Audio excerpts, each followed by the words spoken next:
سليمانوفيتش لاعب من لاعبي كمال الأجسام، مشهور وعنده قاعدة جماهيرية متواضعة. ساكن في بلدة كراتاتاك شمال الشرق البوسنة. عنده 35 سنة، مطلق وعنده بنت رضيع مع الزوجة الطليقة ديالو اللي كتعيش بعيدة عليه هي والابنة ديالو.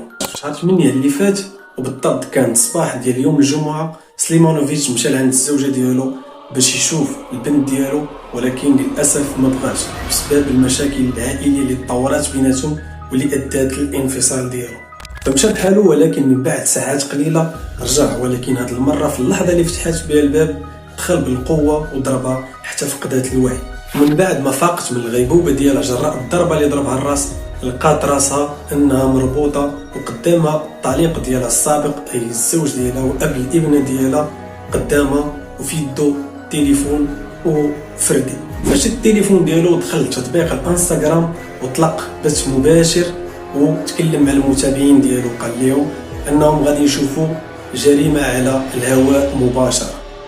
فدعموه بعض المتابعين وايدوا على هذا الفعل. بعد شاف المراه ديالو وقال لها حرمتيني من انني نشوف البنت ديالي هذه المده كامله، وهذا هو الجزاء ديالك. وتيرا فيها طلقه واحده للراس فماتت ديك الساعه. وهادشي كامل وقع قدام البنيته ديالو اللي بدات كتصرخ وتغوت بواحد الطريقه اللي هستيري. Prije nego što je počinio samoubistvo, iz pištolja usmrtio svoju suprugu, također usmrtio je i dva muškarca, oca i sina. Nakon toga, dakle, ranio je.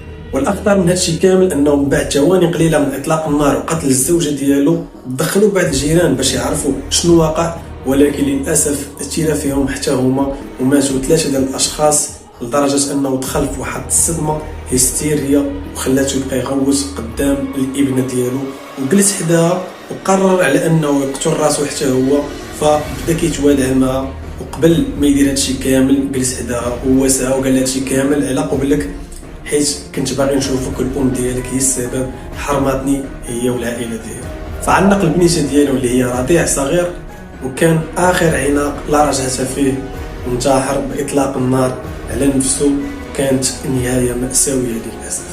ومن بعد دقائق قليله جات الشرطه البوسنيه للمكان اللي وقعت فيه الجريمه، بدات كتمسح الاثار ديال الجريمه وكتاخذ بعض الادله وبعض البصمات باش تعرف الاحداث والملابسات ديال هذه الجريمه هذه، ودير تحقيق شامل في مقتل ديال 4 الاشخاص، وحده منهم الزوجه ديالو، و3 اشخاص افراد من الجيران اللي ساكنين حدا السيده الطليقه ديالو اللي قتلها.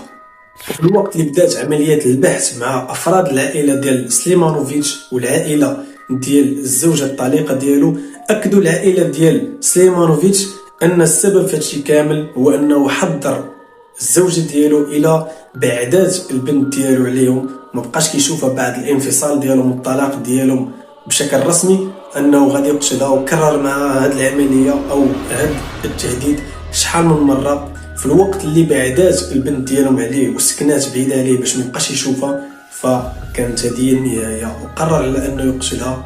في الاول كان باغي غير يشوفها، ولكن للاسف من بعد قتلها بهذه الطريقه الوحشيه، وانتحر حتى هو وقتل معاه 3 ديال الضحايا ما عندهم حتى شي ذنب في هذا الشيء. الخوت، كانت هذه نهايه الفيديو ديال اليوم اللي كان عباره عن قصه واقعيه وقعت في دوله البوسنه والهرسك.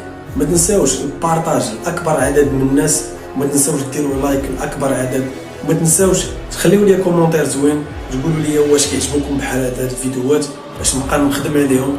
وما تنساوش الخوت انكم تدعموني وفعلوا جرس التنبيهات باش يوصلكم اي فيديو نشرته في الصفحه ديالي. تهلاو الخوت، نشوفكم في لا فيديو الجاي. السلام عليكم.